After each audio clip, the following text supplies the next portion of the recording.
Vous pouvez aller votre chemin et être un chrétien évangélique ordinaire si vous le désirez.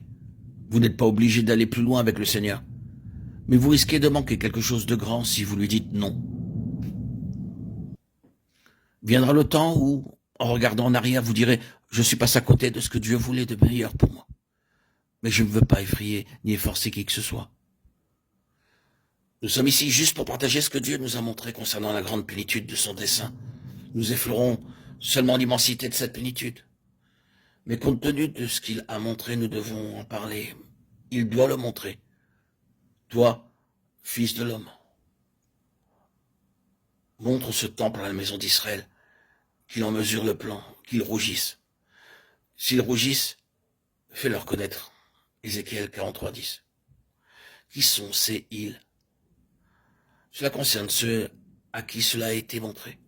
Sommes-nous du nombre de ceux qui accepteront et qui céderont à ce qu'il montre? Plusieurs fois, et de manière toujours plus insistante, la question est posée pour voir si nous allons progresser sur cette voie coûteuse. Il nous est demandé de considérer ces choses et de prendre une décision devant le Seigneur dans nos cœurs pour savoir si nous allons marcher, si nous allons rester avec lui pour une plus pleine expression de sa pensée ou si nous allons nous contenter d'une moindre mesure. Il y a suffisamment d'arguments pour nous inciter à prendre la voie la plus facile si nous sommes disposés à les écouter.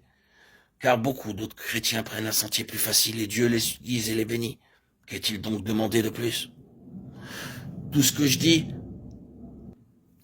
c'est que si vous avez des raisons de penser que l'Église aujourd'hui dans l'ensemble est du bon côté de la grande révélation du dessein de Dieu en Christ, si vous êtes sûr qu'il en est ainsi, alors allez avec cette majorité. Mais si vous ressentez qu'il y a quelque chose qui nécessite plus que cela, que l'Église a besoin de quelque chose et que vous avez besoin de quelque chose de plus, bien, alors cela va impliquer un prix. Vous serez sauvés, bien sûr, si vous mettez votre foi dans le Seigneur Jésus. Mais il ne s'agit pas de cela ici. Vous ne perdrez pas votre salut, mais vous pouvez perdre le prix. Le salut n'a jamais été une chose que nous devions gagner, mais il y a quelque chose qui s'appelle le prix. Philippiens 3:14. Nous n'allons pas dire ce que c'est à présent, mais nous y sommes confrontés. Le Seigneur n'a pas obtenu ce qu'il voulait pour son peuple. Il veut nous utiliser pour cela. Il voudrait introduire son peuple parce qu'il nous aura fait entrer en expérience dans la vie. En est-il ainsi? Bien, alors, nous sommes tous confrontés à une crise. Moi, comme beaucoup parmi vous. Permettez-moi de dire du fond de mon propre cœur que je suis personnellement et assez fréquemment confronté à cette crise. Alors que le prix pour suivre ce chemin de la croix se fait pressant. Je dois souvent prendre du recul et dire, bien, sur quelle base est-ce que j'ai commencé sur ce chemin? Sur quelle base avons-nous tous commencé? Est-ce que ce n'était pas sur la base de Jean 5, tout de Dieu? C'était une chose dont nous parlions sans cesse. Nous ne savions pas tout ce que cela signifiait au cours de cette longue période, mais nous disions assez précisément, Dieu veut quelque chose ici sur cette terre qui manifestement ne pourra pas se faire pour lui en dehors de lui-même. Nous lui donnons donc la possibilité de tout faire afin que jamais personne ne soit en mesure de dire c'est grâce aux grands dons des hommes ou aux qualités et qualifications saillantes de ces personnes. Non. Si jamais quelque chose se réalisait, la seule explication ce serait le Seigneur l'a fait. C'était le fondement. Mais combien cela devient contraignant quand vous allez de l'avant.